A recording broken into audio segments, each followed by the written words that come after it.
শেষ বিশেষ খবরগুলি হলো, নবম শ্রেণীর ছাত্রীদের সঙ্গে এবার ছাত্ররাও সাইকেল পাবে। নবম শ্রেণীর ছাত্রছাত্রীদের সাইকেল দেবে সরকার, সিদ্ধান্ত ক্যাবিনেটে। বিস্তারিত থাকবে প্রতিবেদনে। পরিবারের মুখে অন্ন জুটা। আচ্ছা, না সে যে আসুক, আমার মনে হয় যে ওখানে প্রার্থী যে পপুলার জিতবে তার সাথে আমাদের একটা এখন থেকে তাদের ক্যাম্পেনিং এ থাকলে পরে তাদের সাথে যোগাযোগ হলে পরে ভবিষ্যতে কাজে লাগবে। জি আপা, আর একটা আপা যেহেতু আমি সবাইকে বলেও দিচ্ছি যে যার যার এলাকায় যে যেখানে থাকে সেখানে, কারণ ওরাই ভোটারদের আবার গুরুত্ব দেয় তো। আর আমাদের বাঙালি ভোটাররা তো যায় ভোট দিতে, বিদেশে তো কম যায়। জি আপা।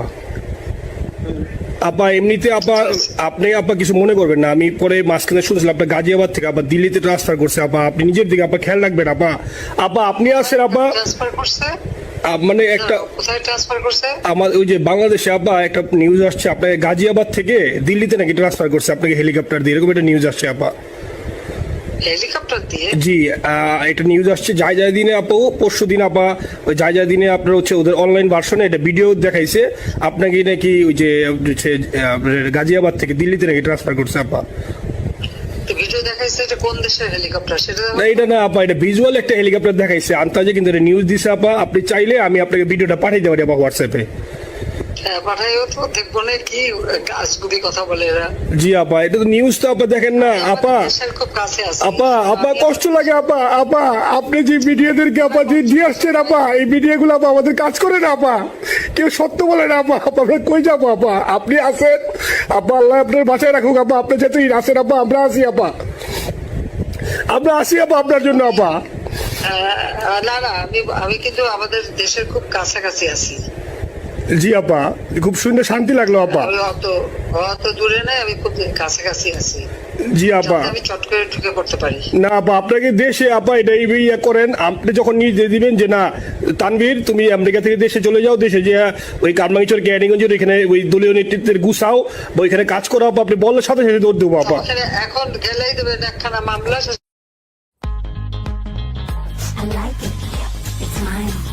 The prices blow my mind. Doctor ইউনূসের নেতৃত্বে সমর্থন, বাইডেনের বাংলাদেশের পাশে থাকার আশ্বাস, গণতন্ত্রকে সম্মানের আহ্বান। আজই সচল হবে সব পোশাক কারখানা, শ্রমিকদের সব দাবি মেনে নেওয়া হয়েছে, বিশৃঙ্খলা করলে ব্যবস্থা।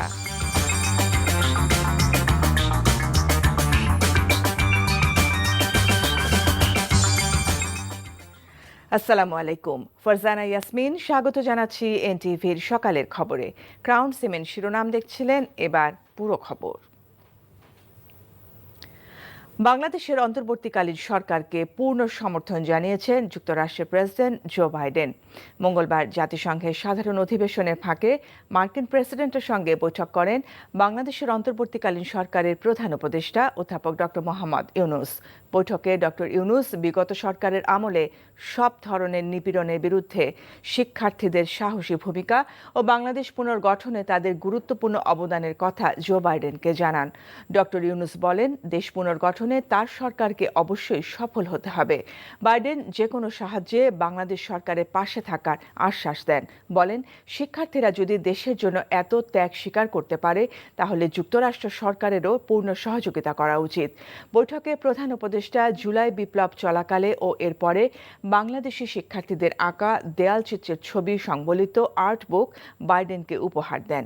বাংলাদেশের ইতিহাসে এবারই প্রথম জাতিসংঘের সাধারণ অধিবেশনের ফাঁকে মার্কিন প্রেসিডেন্ট ও বাংলাদেশের কোনো সরকার প্রধান বৈঠক করলেন। কানাডার প্রধানমন্ত্রী জাস্টিন ট্রুডোর সঙ্গে সাক্ষাৎ করেছেন অন্তর্বর্তী সরকারের প্রধান উপদেষ্টা ডক্টর মোহাম্মদ ইউনূস।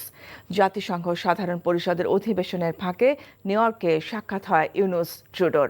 পররাষ্ট্র মন্ত্রণালয় জানায়, অন্তর্বর্তী সরকারকে সমর্থন জানিয়েছেন কানাডার প্রধানমন্ত্রী।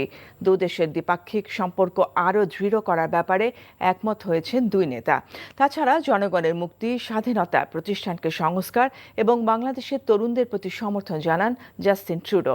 ডক্টর ইউনূসের সঙ্গে সৌজন্য সাক্ষাৎ করেছেন জাতিসংঘের মানবাধিকার বিষয়ক হাইকমিশনার ভলকার তুর্ক।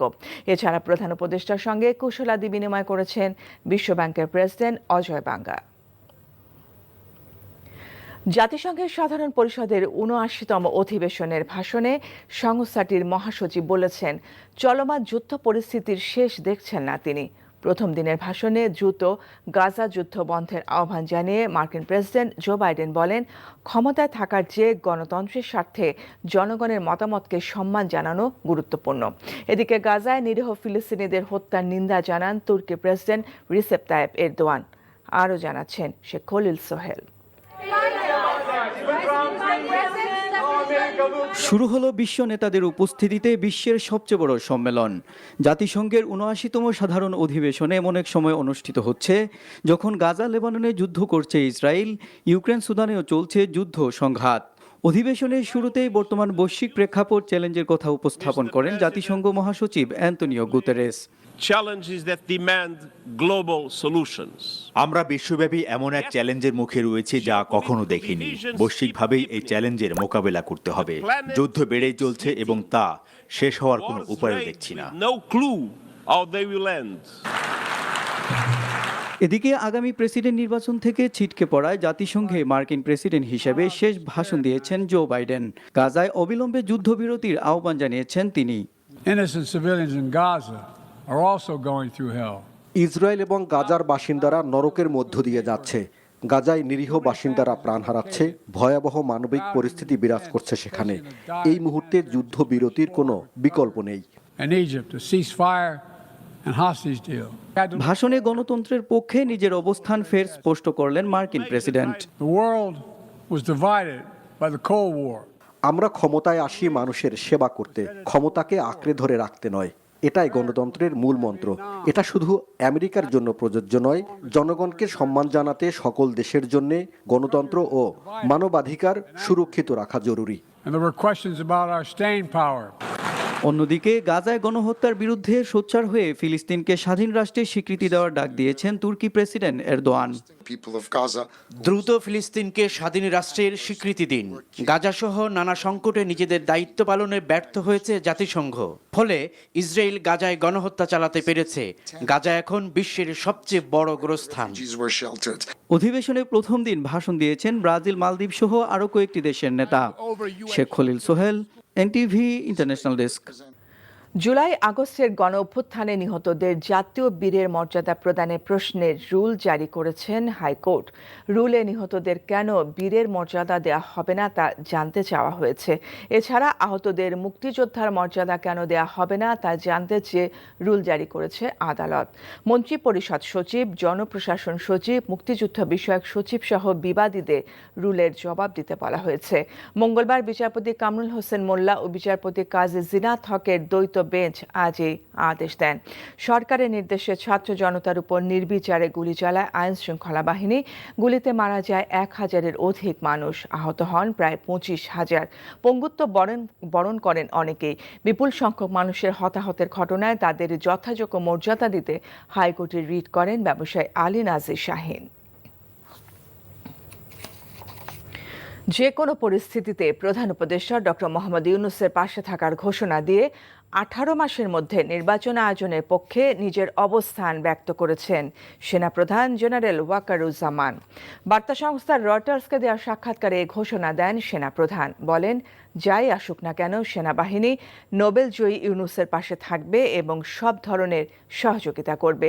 সাক্ষাৎকারে জেনারেল ওয়াকারুজ্জামান ৪টি বিষয়কে গুরুত্ব দিয়েছেন। প্রথমত, আগস্টের ছাত্র জনতার গণঅভ্যুত্থানের পক্ষে দাঁড়িয়ে ১৫ বছরের স্বৈরাচার শেখ হাসিনার ভাগ্য নির্ধারণ করা এবং তাকে ভারতে পালিয়ে যেতে বাধ্য করা। দ্বিতীয়ত, ডক্টর ইউনূসের নেতৃত্বাধীন সরকারকে রাষ্ট্রের সংস্কারগুলো সম্পন্ন করতে পূর্ণ সহায়তা ও সমর্থন দেয়া অব্যাহত রাখা। তৃতীয়ত, আগামী ১.৫ বছরের মধ্যে গণতন্ত্র ফিরিয়ে আনা উচিত বলে মন্তব্য করেন সেনাপ্রধান। এবং চতুর্থত, বাংলাদেশের রাজনীতিতে কোনো হস্তক্ষেপ না করারও আশ্বাস দিয়েছেন জেনারেল ওয়াকার। একটি জাতীয় দৈনিকে প্রকাশিত ৩ কোটির ক্যাশ চেক দিয়ে ডিসির পদায়ন শীর্ষক প্রতিবেদন বিষয়ে তদন্তের জন্য এক সদস্য কমিটি গঠন করেছে জনপ্রশাসন মন্ত্রণালয়। মঙ্গলবার জনপ্রশাসন মন্ত্রণালয়ের প্রজ্ঞাপনে তদন্ত কমিটি গঠনের কথা জানানো হয়। জনপ্রশাসন মন্ত্রণালয়ের প্রজ্ঞাপন অনুযায়ী মন্ত্রণালয়ের অতিরিক্ত সচিব মোহাম্মদ রেজাউল করিম মাকসুদ জাহিদিকে এই কমিটির দায়িত্ব দেওয়া হয়েছে। এই কমিটিকে চেকের সত্যতা যাচাই করে আগামী ৩ দিনের মধ্যে সুস্পষ্ট মতামত সহ জনপ্রশাসন মন্ত্রণালয়ের জ্যেষ্ঠ সচিবের কাছে প্রতিবেদন জমা দিতে বলা হয়েছে। আজ থেকে সব তৈরি পোশাক কারখানা খোলা থাকবে ও কোনো বিশৃঙ্খলা হলে কঠোরভাবে দমন করা হবে বলে জানিয়েছেন স্বরাষ্ট্র ও শ্রম উপদেষ্টা। মঙ্গলবার সচিবালয়ে মালিক ও শ্রমিকদের সাথে বৈঠক শেষে ব্রিফিংয়ে এসব জানান তারা। এ সময় 10 অক্টোবরের মধ্যে সব বকেয়া পরিশোধ ও ন্যূনতম মজুরি কার্যকর করা সহ শ্রমিকদের 18টি দাবি মেনে মালিক শ্রমিকদের যৌথ বিবৃতি দেওয়া হয়। রিপোর্ট করছেন রোকনউদ্দিন। মাসখানেক ধরে অশান্ত দেশের তৈরি পোশাক খাত। দফায় দফায় বৈঠক করেও ঠেকানো যায়নি সড়ক অবরোধ, কারখানা ভাঙচুর, এমনকি শ্রমিকের মৃত্যুর মতো অনাকাঙ্ক্ষিত ঘটনা। মঙ্গলবার সংকট সমাধানে সচিবালয়ে বৈঠক করেন অন্তর্বর্তী সরকারের 4 উপদেষ্টা ও মালিক শ্রমিক প্রতিনিধি। বৈঠকে শ্রমিকদের প্রায় 50 দফা দাবির যৌক্তিক ও এখনই বাস্তবায়নযোগ্য 18টি দাবি মেনে নেবার সিদ্ধান্ত হয়। 18টি দাবি দেওয়ার ব্যাপারে একমত পোষণ করেছি, যার মধ্যে 10 অক্টোবরের মধ্যে সব বকেয়া পরিশোধ ও ন্যূনতম মজুরি কার্যকর, মূল্যস্ফীতি বিবেচনায় নভেম্বরের মধ্যে ইনক্রিমেন্ট, ন্যূনতম মজুরি পুনর্মূল্যায়নে কমিটি গঠন, প্রভিডেন্ট ফান্ডের ব্যবস্থা করা, মাসে 250 টাকা হাজিরা বোনাস, হয়রানিমূলক মামলা প্রত্যাহার, ঝুট ব্যবসায় স্থানীয় প্রভাব নিয়ন্ত্রণে কেন্দ্রীয় মনিটরিং সেল গঠন ও গণ অভ্যুত্থানে হতাহতদের আর্থিক সহায়তার ব্যবস্থা করা অন্যতম। আমরা আশা করি আগামীকাল থেকে সবগুলো কারখানা চলমান থাকবে এবং আমরা স্বাভাবিক অবস্থায় ফিরে যাব এবং আমাদের শ্রমিক পক্ষ মালিক পক্ষের সাথে যেগুলো দীর্ঘ আলোচনার ভিত্তিতে সমাধানযোগ্য বিষয় সেগুলোর বিষয়ে আমাদের আলোচনা চলমান থাকবে। আর বিশৃঙ্খলায় দেশের বাইরে থেকেও ইন্ধন দেয়া হচ্ছে উল্লেখ করে বুধবার থেকে এমনটা হলে সরকার কঠোর হবে বলে জানান স্বরাষ্ট্র উপদেষ্টা। বিভিন্ন জায়গা থেকে বিভিন্ন ধরনের উস্কানির মাধ্যমে এই শিল্পটাকে নষ্ট করার কিন্তু চেষ্টা করা হয়। এটা শুধু দেশে না, বাইরের থেকে। আইন শৃঙ্খলা পরিস্থিতি আপনারা কোনো অবস্থায় নিজেদের হাতে নেবেন না। এরপরও যদি কোনো রকমের বিশৃঙ্খলা সৃষ্টি হয় সেই জন্য কিন্তু আমাদের অন্যান্য ব্যবস্থা নিতে হবে, যেটা নিয়ে আমাদের কাজের জন্যই কাম্য না। আমি চাচ্ছি ভালোভাবে শৃঙ্খলভাবে কাজ হোক এবং কোনো রকমের বিশৃঙ্খল না হোক। এ সময় সরকার শ্রমিকদের দাবি পূরণে আন্তরিক জানিয়ে কাজে ফেরার আহ্বান জানানো হয় মালিক ও শ্রমিকদের পক্ষ থেকে।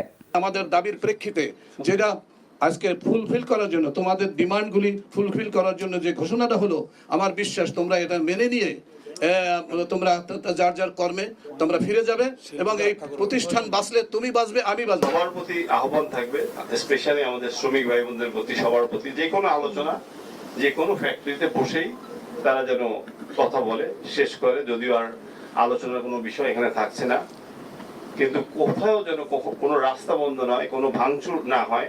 শিল্প এলাকায় আইন শৃঙ্খলা পরিস্থিতি নিয়ন্ত্রণে পুলিশের পাশাপাশি সেনাবাহিনীও মাঠে থাকবে বলে জানানো হয় সংবাদ সম্মেলনে। Rokonuddin, NTV news, Dhaka. Share বাজারে কারসাজির অভিযোগে জাতীয় দলের ক্রিকেটার সাকিব আল হাসানকে 50 লাখ টাকা জরিমানা করেছে Bangladesh securities and exchange commission BSEC. Share বাজারে তালিকাভুক্ত বীমা খাতের কোম্পানি প্যারামাউন্ট ইন্স্যুরেন্সের শেয়ার নিয়ে কারসাজির দায়ে তাকে জরিমানা করা হয়েছে। মঙ্গলবার বিএসইসির সভায় জরিমানার এই সিদ্ধান্ত নেওয়া হয়।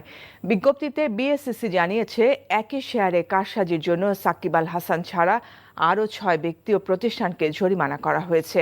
প্যারামাউন্ট ইন্স্যুরেন্সের শেয়ার নিয়ে কারসাজির দায়ে ইশাল কমিউনিকেশনসকে সর্বোচ্চ 75 লাখ টাকা জরিমানা করা হয়েছে। গত বছরের 17 আগস্ট থেকে 19 সেপ্টেম্বর পর্যন্ত প্রায় 1 মাস জুড়ে কারসাজি করে প্যারামাউন্ট ইন্স্যুরেন্সের শেয়ারের দাম 34.5 টাকা বা 84% বাড়ানো হয়েছিল। ইন্তেকাল করেছেন সাংবাদিক নেতা রুহুল আমিন গাজী। ইন্না লিল্লাহি ওয়া ইন্না ইলাইহি রাজিউন। তিনি বাংলাদেশ ফেডারেল সাংবাদিক ইউনিয়ন বিএফইউজের সভাপতি এবং দৈনিক সংগ্রামের চিফ রিপোর্টার হিসেবে কর্মরত ছিলেন। মঙ্গলবার রাতে অসুস্থ অবস্থায় রাজধানীর একটি বেসরকারি হাসপাতালে তিনি শেষ নিঃশ্বাস ত্যাগ করেন।